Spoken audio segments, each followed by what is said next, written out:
Welcome back. The Little Yellow Minions dominated comedy at the box office this weekend, but Ryan Reynolds' new movie catered to those looking for some suspense. Our movie reviewer, Matt Perrone, takes a closer look at Selfless. Well, it's Monday again, and I knew going into the weekend that Minions was just going to destroy the box office. But after having to endure all the disappointed stares when I gave Inside Out a less than stellar review, I knew that I was staying away from the animation.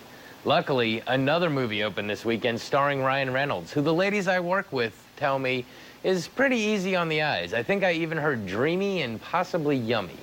So, in order to get back in their good graces, here's my take on Selfless. Our movie begins with a wealthy real estate mogul, Damien, played by Ben Kingsley. He has made a fortune erecting buildings in New York City, but is finally succumbing to cancer. He receives an anonymous tip that there is a company that can help him. He learns of a secret procedure for the very wealthy called shedding, where the consciousness of a dying man can be transferred into a lab-grown, young, healthy body. After much internal debate, Damien settles his affairs and goes ahead with the procedure. Waking up in his new body, played by Ryan Reynolds, he takes some time to adjust, but then begins living his new life to its full potential. Engaging in activities he has been unable to do in half a century, he feels it is money well spent and settles in to enjoy his second chance. After forgetting to take his medication one night, Damien begins to have memories of another life. His doctor insists they are hallucinations, but he knows how real they feel and begins researching images that he sees in his head. We see that the body that Damien has been transferred into has a different origin than he was led to believe. As his visions increase, he sets off on a mission to learn the full truth. Of course, powerful organizations don't necessarily approve of knowledge being gained that was never supposed to be known. As the movie progresses, we find ourselves in a roller coaster ride of action and suspense as we see how far some people will go to protect their cause and whether the body or the mind's capabilities actually make the man. Who can and who can't be trusted is always up in the air, and you do find yourself trying to guess the end game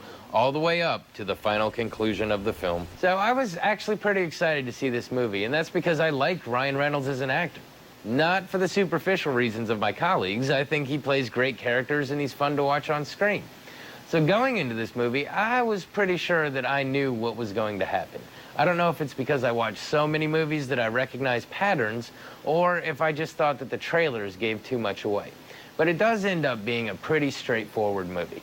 That being said, it's a solid ride from point A to point B. I think what makes the movie so much fun is once Ben Kingsley is in Ryan Reynolds' body, you still kind of keep thinking of him as Ben Kingsley in your head. So even though it's this young guy diving through windows, dominating fistfights, you still get a good chuckle as you picture an 80-year-old man doing it.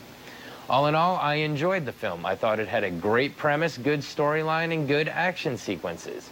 Like I said before, it's predictable, but that works for this movie. If they had tried to throw in some kind of crazy twist, it just would have cheapened it. Sometimes it's good to just have a nice, feel-good movie that has some brutal action thrown into the middle of it. I wouldn't say you have to run to the theater to see this one, but definitely check it out sometime in the future with a pizza.